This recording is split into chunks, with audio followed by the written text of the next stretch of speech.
자, 전국의 수험생 여러분 반갑습니다. 독한 공무원학원 영어 선생님 줄리아입니다. 자, 오늘 우리 인사혁신처 공식 선언, 날짜로 치면 여러분들 1월 29일 날 일요일 날 발표가 장하게 됐습니다. 인사혁신처에서 공식적으로 선언을 했습니다. 예, 추론 영어로 출제한다고 말입니다, 여러분들. 자, 그럼 우리 학생들이 과연 이 추론 영어가 뭔지 아마 뜬구름 잡듯이 느껴지는 분들이 있을 겁니다. 그리고 우리는 이왕이면 다홍치마 익숙한 것에 좀 기대기 때문에 뭐 조금 예전에 나왔던 그런 문제 열심히 풀면 잘 치겠지 아닙니다, 여러분들. 절대 그렇지 않습니다. 이 추론 영어라는 것은 제가 여기 약간 부럽긴 하지만 추론 인생 외길 15년이라 적었습니다. 저는 모든 분들이 암기 위주로 강의를 하실 때, 그리고 외우라는 거 하실 때 저는 단 한 번도 그걸 강조한 적이 없습니다. 그죠? 영어가 흘러가는 방향 역시 대한민국이 추구하는 그런 일반적인 방향이랑 같을 것이다. 그래서 추론 영어를 정말 강조해 왔습니다, 여러분들. 그래서 여러분들께서 약은 약사한테, 그죠, 여러분들? 마찬가지입니다. 추론 영어는 줄리아에게 배우셔야 됩니다. 자, 그러면 저는 오늘 제목을 직접 추론 영어에서 여러분들이 첫 번째 직접 체감할 수 있는 거, 시험장 갔을 때 직접 체감할 수 있는 게 어떤 게 있는지, 그 다음 두 번째는 여러분들이 공부를 할 때 어디에 중점을 둬야 되는지, 그 다음 세 번째는 기출문제 보시면 안 됩니다. 도움이 안 됩니다. 전혀. 기출문제를 버리고 그럼 어떤 문제를 풀어야 되는지를 제가 말씀드리겠습니다. 자, 첫 번째, 시험장에서 직접 체감하게 되는 거 아마 이런 걸 겁니다. 독해 문항이 월등하게 증가되고 심지어 이제까지 보던 일반적인 구성을 탈피할 겁니다. 우리 보통 1번에 어휘 문제, 동의어, 2번에 수거 문제, 그런 구성이지요. 구성 자체가 여러분들이 확연하게 눈에 띄게 달라질 수도 있습니다. 그리고 독해 문항이 월등히 증가할 겁니다. 그리고 지금도 독해 문항이 10문제 정도는 되죠. 이게 제 예상으로는 한 15문제 정도까지 늘 것으로 저는 예상을 합니다. 그 다음 동의어, 그냥 단순 암기죠. 이 단순 암기 동의어는 안 나올 거라 봅니다. 그리고 문법은 4문제 정도였죠. 그런데 그 4문제가 제 개인적인 예상으로는 2문제 정도로 줄어들 것 같습니다. 그리고 그럼 이 2문제로 줄었을 때, 기존의 4문제에서 2문제로 줄었다고 가정을 했을 때 어떻게 출제를 하냐면, 이 문법이 암기로 적용하는 문법이 있습니다. 예를 들어 우리 국민문법 뭡니까? 노스너 된 이런 거 있죠. 뭐뭐 하자마자 노스너 된이다. 뭐뭐 하자마자. 자, 이런 문제는 나오지 않을 가능성이 높습니다. 그런데 어떤 문법은 많이 나온다, 여러분들? and, 병렬, 병치 이런 거 있지. 그럼 and 뒤에 어떤 형태를 적어야 될지는 해석으로 적용되는 거기 때문에 이런 식의 문법이 거의 나올 겁니다. 그 다음에 아마 시간 압박은 100% 증가할 거예요. 지금 인사혁신처에서 선언한 게 국어, 영어 공식적입니다. 그러면 국어도 선생님들께서 잘 말씀해 주시겠지만 기존의 암기가 아니고 사고형, 독해형으로 더 많이 늘어난다면 아마 제 예상으로는 준비가 되지 않으셨다면 국어에서도 10분 정도 시간 부족, 영어에서는 한 15분 정도, 10분 이상 시간 부족할 겁니다. 그렇다면 두 과목 합쳐서 20분 정도 여러분들께서 시간 부족하면 큰일 나는 겁니다. 그래서 이거는 미리 준비해서 공부하지 않으면 시험장 가서 큰일 날 수 있어요. 시간 압박이 아마 대다수 학생들이 실제로 느끼게 될 겁니다. 그 다음 세 번째는 이건데, 풀 수 있을 거라 생각하고 손을 댄 겁니다. 풀 수 있을 거라 생각하고 손을 댔는데 겉보기에 이제 유형은 똑같으니까, 예를 들어 빈칸이 있다. 그 빈칸이니까 풀어보자 했는데 못 풀겠어. 그래서 우왕좌왕 하실 수가 있어요. 그럼 어떤 일이 벌어지냐면, 큰일 났네. 예전엔 좀 여러분께서 가렸어. 나 정말 영어 정말 못하는데 선생님. 그래서 제가 다른 과목 워낙 잘해서 합격할 수 있겠다 생각을 했다. 그래서 저는 일단 어려운 문제 일단 거르고 좀 풀 수 있는 문제를 없어요. 이제 풀 수 있는 만한 문제가 없을 수 있습니다, 여러분들. 단순 암기가 없기 때문에. 그래서 이 문제 조금 집적되고 저 문제 좀 집적됐다가 하나 제대로 풀지 못하고 시간만 달릴 수 있습니다. 그래서 저는 이 세 가지가 아마 학생들이 느끼는 두드러진 그런 체감할 수 있는 변화라고 생각됩니다. 자, 그렇다면 이 추론 영어 외길 인생 15년 줄리아가 독자적으로 개발한 리딩 스킬이며, 이것은 타 학원의 강사님들이 뺏긴다거나 하는 거는 정말 비양심적인 행위가 될 겁니다, 여러분들. 예.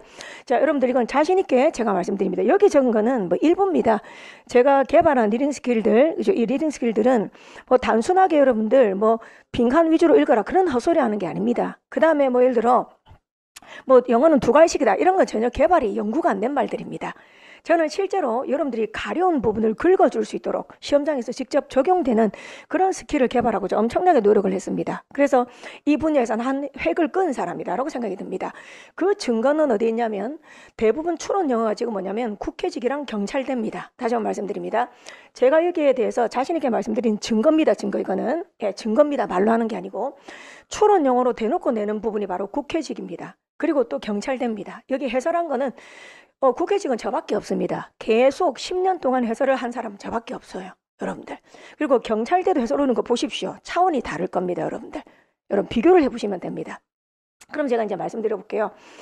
일단 여러분들한테 할 말이 너무 많은데 너무 말이 많으면 전달이 안 될 수 있기 때문에 중요한 이야기만 하겠습니다. 여러분 앞으로 공부하실 때 어떻게 해야 되냐면 빈칸 추론 문제 있죠? 또는 어휘 문제입니다. 동의어 문제도 추론으로 풀 수 있는 게 많은데 이 빈칸 추론 선지 분석에서 출제 교수가 파놓은 함정입니다.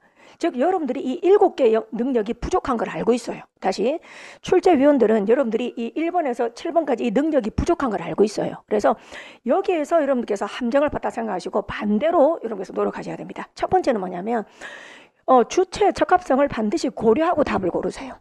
예를 들어 5형식 문장이 있습니다. 5형식. 자, 나는 이 기계가 사람들의 삶을 편리하게 할 것이라고 믿는다. 자, 이거 5형식입니다. 그럼 나는 믿는다가 주어 동사지. 그 다음 이 기계가 목적은 이게 주체입니다. 이 기계가 사람들의 삶을 편리하게 하잖아. 그럼 기계가 주체란 말이야. 기계가. 그럼 기계가 주체인데 예를 들어 기계가 주체인데 여러분께서 편리하게는 말이 되지만 맞습니까? 뭐 기계가 예를 들어 화났다. 뭐 기계가 만약에 예를 들어서 그죠? 예를 들어 뭐 슬퍼한다 이런 거 말이 돼야 안 돼. 안 되지. 그래서 이런 것들이 여러분들 주체 적합성을 최소한 고려한다는 겁니다. 예를 들어 식약청은 제잘거렸다 이런 말 하면 안 돼요. 식약청이 어떻게 그 공식적인 기관이 제잘거리고 속삭일 수가 있겠습니까? 그럼 식약청은 선언했다라는 말을 써야 되는 겁니다. 그래서 선언하다라는 동사와 그리고 제잘거리다는 다른 겁니다. 그거 바로 주체 적합성이라는 거죠. 그럼 두 번째는 언어의 충분성입니다. 언어의 충분성이 뭐죠? 빈칸이 굳이 없어도 문장이 성립하는 겁니다. 빈칸이 굳이 없어도 있지 의미가 그런 대로 굴러가는 거예요. 그럴 때는 그 빈칸에 오는 단어라는 것이 그저 이 빈칸이 없어도 된다는 거기 때문에 결국 전체 문맥을 그저 해치지 않도록 여러분께서 답을 고르셔야 됩니다. 언어의 중복성, 이건 뭡니까 여러분들? 자, 인구가 기하급수적으로 급증하다는 없습니다. 기하급수, 이미 산술급수의 반대지요. 기하급수적으로와 급증이란 말은 서로 중복이 됩니다. 그러니 기하급수적으로 증가했다라고 말을 해야 되는 겁니다. 이런 언어의 중복성. 언어의 보완성 문제, 이것도 심각해요. 학생들 보면.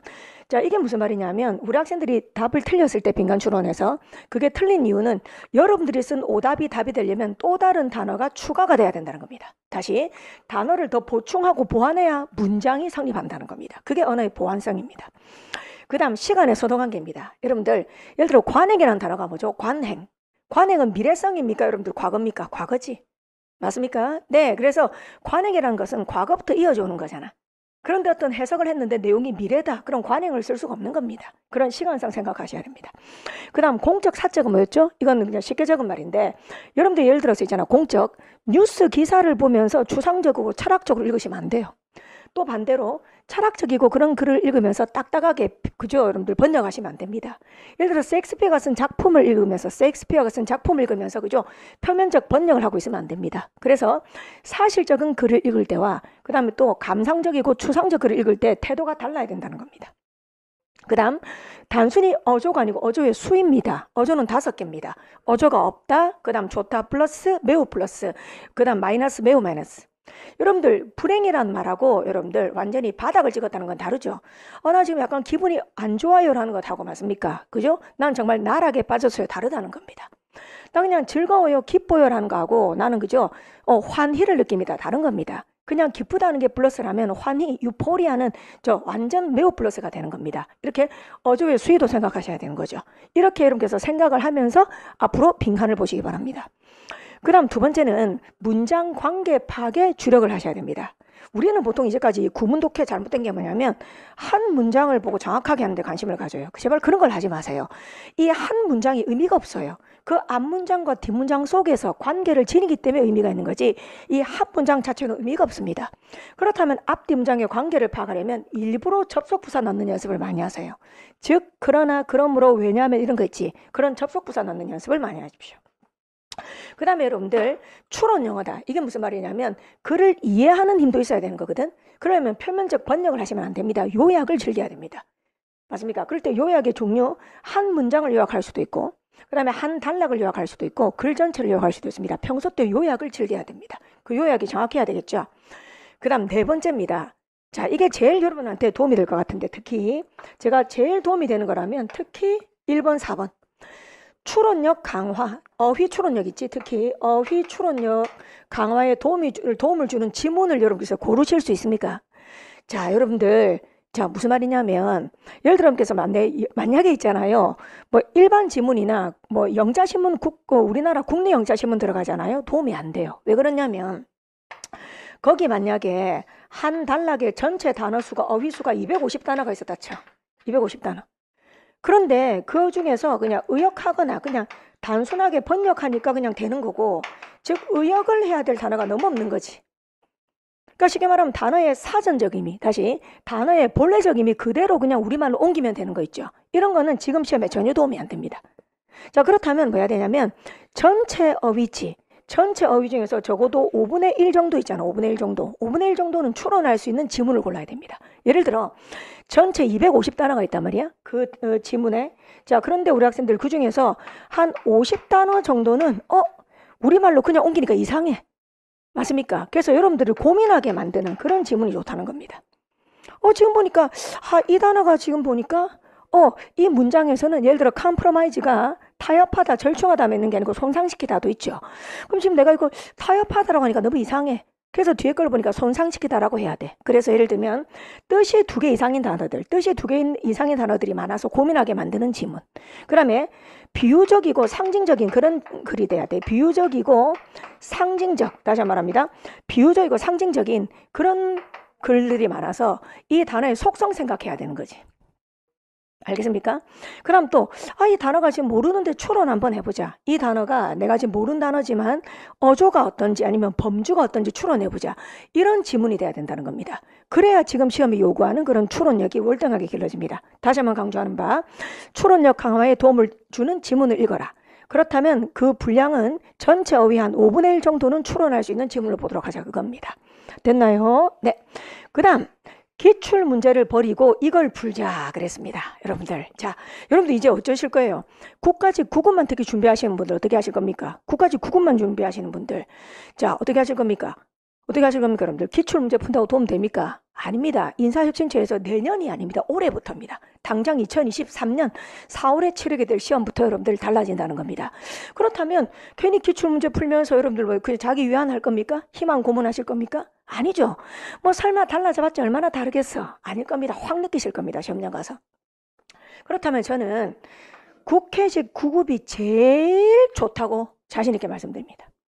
지금 변화된 시험, 이 추론이라는 이름을 붙였는데 그 추론이라는 이름에 제일 걸맞고, 그렇다고 8급은 좀 너무 어려워요. 8급은 좀 너무 어려워서 제가 아직 조심스럽게 속단하긴 그렇지만 8급까지 끌어올릴 것 같지는 않고 제 생각에, 하지만 국회직 9급 정도는 갈 겁니다. 그럼 실제로 국회직 9급은 추론에 그냥 추론, 이제 대놓고 추론입니다. 온통 추론 문제들밖에 없어요, 여러분들. 국회직 9급 같은 경우는 20문제 중에서 있잖아요. 막 15문제가 추론이고 막 12문제가 추론이고 그런 경우 허다합니다. 그래서 우리 학생들이 국회직 9급 문제를 많이 풀어보시길 바랍니다. 그 다음에 경찰대 있죠, 경찰대. 경찰대 문제 중에서 특히 이제 올해 경찰대 편입이지, 편입.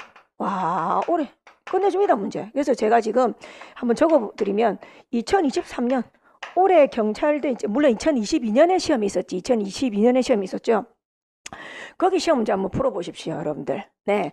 거기서 추론 문제가 뭔지 아직 모르겠다 하시는 분들은 이 문제 보시면 됩니다. 꼭 풀어보십시오. 2023년, 즉 2022년에 있었던 경찰대 편입 있죠. 거기에 3번, 5번, 27번, 28번, 30번, 31, 35, 37번. 다른 문제도 아주 많지만 제가 특히 하나, 둘, 셋, 넷, 다섯, 여섯, 일곱, 여덟, 이 8문제는 너무너무 유사해서 여러분들 제가 강추합니다. 이거 풀어보시고 3번, 5번이 겉보기엔 동의어 문제입니다. 근데 이거 동의어처럼 저는 해설을 안 해요. 해설을 들어보십시오. 아마 여러분들이 저에 대한 차별화된 평가는 여기서부터 바로 될 겁니다. 선생님 그냥 저 단어 뜻을 말하면서 답이 몇 번이다 그렇게 말하지 않구나. 선생님 이 동의어 문제를 빈칸처럼 접근해서 논리적으로 푸는구나. 여러분들 그 과정을 한번 보십시오. 그럼 설득 당하게 될 겁니다. 그 다음에 서울시가 지금은 영어 시험을 따로 치지 않지만 예전에는 서울시 시험이 따로 있었죠. 그래서 서울시 9급이나 서울시 7급 같은 경우 보면 추론 문제들이 되게 많습니다. 그래서 그 문제들, 이제 이런 문제들로 여러분께서 갈아타셔야 됩니다. 여러분들. 자, 그렇다면 저는 일단 여러분들한테 이 정도 정보를 드리고 한 번 더 요약 정리하면 인사혁신처에서 공식 선언을 했습니다. 그리고 체감되는 건 어떠는지 아십니까? 우리 수능에서도 많이 볼 겁니다. 수능에서도 어때요? 출제위원장님이 뭐라 하십니까? 그냥 교과서에 충실하고 맞습니까? 또 뭐 했다면 충분히 이렇게 풀 수 있을 것이다. 조금 어렵게 냈다. 예를 들어 작년보다 조금 어렵게 냈다 해도 학생들은 어때요? 확 점수 내려갑니다. 그래서 이렇게 추론용어로 공식 선언했다 그러면 여러분들 분명히 이제 출제하시는 분들이 이제 달라져요. 아, 이거 뭐 옛날에 메이크업, 포, 뭐 이렇게 동의어 물어보는 거 푸덕, 위드, 참다, 견디다 뭐 이런 거 내면 안 돼요, 여러분들. 생활영어 그냥 기본적인 거 내면 안 돼. 그 다음 문법을 위한 문법 내면 안 됩니다, 여러분들. 그 다음 뭐 주제, 제목, 문제 너무 쉬운 거 있죠. 이런 거 내고 있으면 안 됩니다. 인사혁신처의 취지에 걸맞지 않거든요. 그렇기 때문에 분명히 여러분께서 직접 체감을 하시게 될 겁니다. 네. 자, 그러면 오늘 주제는 3개였습니다. 자, 여러분께서 직접 체감하게 되는 변화들. 그리고, 여러분께서 공부에 중점을 둬야 될 학습법. 맞습니까? 그 다음, 기출문제가 아니라 어떤 문제로 갈아타셔야 되는지. 그리고 경찰대 편입을 말씀드렸습니다. 그러면 지금 제 유튜브 영상을 보시면 여러분들 경찰대 편입에 대한 해설이 올라가 있을 겁니다. 그래서 일단 1시간 영상이 올라가 있어요. 그래서 나머지를 다 듣고 싶다 하시는 분들은 각자 사이트에 들어가셔서 한번 다 들으실 수가 있을 겁니다. 그리고 제가 오늘 이것을 일부로 하고요. 그 다음 2부에서는 제가 줌으로 수업을 하면서 줌으로 제가 보여드릴 겁니다. 줌을 통해서 여러분들하고 실제로 실시간 채팅을 하면서 여러분들 제가 문제를 보여드릴 거예요. 예를 들면 실제 국가직이든 지방직이든 공무원 시험 문제를 제가 갖다 놓고 이 문제는 다시 나올 가능성이 거의 없습니다. 이런 유형은. 그 다음 이 문제는 다시 나올 가능성이 있습니다. 그다음에 또 예를 들어서 국회직에 이런 문제가 나올 겁니다. 직접 보여드리면서 제가 여러분한테 궁금한 질문도 받고 할 겁니다. 그래서 아마 지금 이걸 보시면서 밑에 그 댓글에 여러분께서 올려주시면 제가 반영을 하겠습니다. 저 선생님 여기에 대한 저는 궁금증이 있는데요. 자, 이런 게 궁금합니다 하신 거 있죠. 선생님 지금 그럼 이 추론영어라고 이야기를 하는데 저는 아직까지 뜬구름 잡듯이 느껴지고 참 습관을 버리기가 힘든 분들이 많을 겁니다. 습관을 버리기가 여러분들께서 너무 이거 좋아하시는 분들이 있거든요. 뭐 칼 분석 이런 거 있죠. 칼 분석 그 다음에 막 뭐 문장 구조 하지 마세요 여러분들. 하지 마세요. 그런 시험이 아니라고요, 여러분들. 그런 시험이 아니라고요. 여러분들 철저하게 이해하고 논리력 맞습니까? 순발력을 요구하는 시험이라고요. 추론 능력을. 그래서 여러분들 입장에서 궁금한 거를 댓글로 한번 남겨주시기 바랍니다. 그럼 제가 그 궁금증을 또 라이브로 채팅을 할 때 그때 라이브로 수업 줌으로 또 우리가 또 대화를 할 때 그때 제가 최대한 반영해서 이야기하도록 하겠습니다. 여러분들. 네. 자, 여러분들이 이제 변화된 이 시험의 주인공이 될 겁니다. 지금 이 영상을 촬영하는 게 1월 말 2월 초지 여러분들. 1월 말입니다. 오늘 1월 30날입니다. 여러분들. 그럼 여러분들이 2월달 3월달 그죠? 이제까지 그렇게 안 하신 분들은 이 2달만큼은 무조건 이 변화된 학습법에 맞춰서 공부하셔야 됩니다. 여러분들 그냥 발을 양쪽에 걸쳐놓고 있죠. 옛날에 구식학습법 그 다음 또 추론형 이렇게 애매하게 섞으시면 부담만 커집니다. 그죠? 여러분들 그러니 과감하게 이쪽으로 갈아타시기 바랍니다. 자, 다행스럽게도 저는 이미 항상 이쪽으로 평생 수업을 해온 사람입니다. 평생 수업을 했기 때문에 추론영어는 이제 날고 기는 사람입니다. 날고 이제 날아다녀요. 여러분들 여러분께서 날개만 주시면 됩니다. 그러니 저는 뭐 이게 너무너무 편하고 저한테는 이 추론영어라는 것이 뭐 그냥 친근하고 그냥 내 친구 같습니다. 그러니 여러분께서 고민이 있으시면 제가 그 고민을 충분히 해결해 드릴 겁니다. 다만 고생하시고 공부 열심히 하셔야 되는 거 힘든 것만은 이제 인정하셔야 됩니다. 수월하게 되지는 않습니다. 여러분들. 그리고 자기의 성향이라는 것이 있어서 사람 여러분 우리가 왜 습관은 제2의 천성이라고 합니까? 그만큼 바뀌기 힘들기 때문입니다. 우리 학생들이 하던 그런 만약에 고지식하는 공부법, 그냥 암기 위주의 학습법이 있다. 바뀌기가 참 안 쉽습니다, 여러분들. 자기를 객관화해서 보는 게 참 쉽지가 않아요. 조금 바꿨다고 변화라고 할 수 있나요? 여러분께서 만약에 머리카락 제가 만약에 한 2cm 잘랐어. 그러면서 여러분들 제가 확 달라졌죠. 얼마나 웃기겠습니까? 마찬가지입니다. 그래서 이 추론영어 과감하게 여러분께서 이쪽으로 바꿔주시고 추론영어는 그럼 어떨까요? 이게 그럼 공부 얼마나 노력해야 될까? 저는 물리적인 시간에 아예 안 중요한 건 아니지만 그것보다는 이야기로 마무리 한번 해볼까요? 추론영어라는 데서 그럼 꾸준히가 중요한 건지 아니요? 이 추론영어라는 시험은 있잖아. 꾸준히가 안 중요한 건 아니지만 꾸준히가 그렇게 중요한 건 아닙니다. 그럼 이 추론이라는 것은 분량이 그렇게 중요한 것도 아닙니다. 여러분들. 그럼 추론영어에서 중요한 건 뭔지? 공부의 강도입니다. 이 학습의 강도 세계를 확 올려야 됩니다. 그리고 버티셔야 됩니다. 강도. 그리고 여러분들 자주 보셔야 됩니다. 자주. 이 두 개가 제일 중요한 겁니다. 왜 그럴까요? 우리가 빈칸 추론하잖아. 빈칸 추론하잖아. 그러면 이렇게 해서 뭐 하나가 답 같아서 꽂히잖아요. 그러면 생각의 한계에서 벗어나지를 못합니다. 그냥 나는 이게 답 같고 아니면 머리가 안 돌아가요. 머리가 돌아가지도 않는데 계속 1시간 보고 있다고 여러분들 달라집니까? 안 달라집니다. 그럴 때 리프레시를 하시고 아니면 다른 과목 공부하셔야 됩니다. 그리고 4시간 뒤에 5시간 뒤에 다시 봐야 됩니다. 그러면 안 봤던 거 놓쳤던 게 보일 때가 있어요. 그래서 제가 중요하게 생각하는 2가지 여러분 명심하셔야 됩니다. 추론 영어에서 학습법은 뭐라고요? 이 2개입니다. 공부의 강도를 높일 것. 그리고 버티세요. 그럼 뭐다? 자주 똑같은 지문을 3번 보십시오. 맞잖아. 의역이 안 돼. 본인도 의역하고 싶어. 그 단어의 사전적 의미를 문맥적 의미로 바꾸고 싶어. 근데 당장 머리가 안 돌아가. 그럼 계속 보고 있으면 뭐합니까? 그런데 나중에 5시간 뒤에 다시 보잖아요. 그럼 놓쳤던 게 또 보일 때가 있습니다. 그래서 제가 강조하는 것은 고민을 3번 정도는 하자. 3번 정도는 고민하고 선생님한테 물어보든지 하셔야 된다는 겁니다, 여러분들. 네. 그래서 뭔가 이제 그냥 아무 생각 없이 동영상 들으면서 그죠? 반복 학습. 이건 소모적이다라고 말씀드립니다. 그러니 그런 공부 탈피하셔서 제가 강조한 그죠? 추론 영어 학습법에 따라오신다면 여러분들은 충분히 좋은 점수를 받을 수 있을 거라 생각합니다. 여러분들 고맙습니다.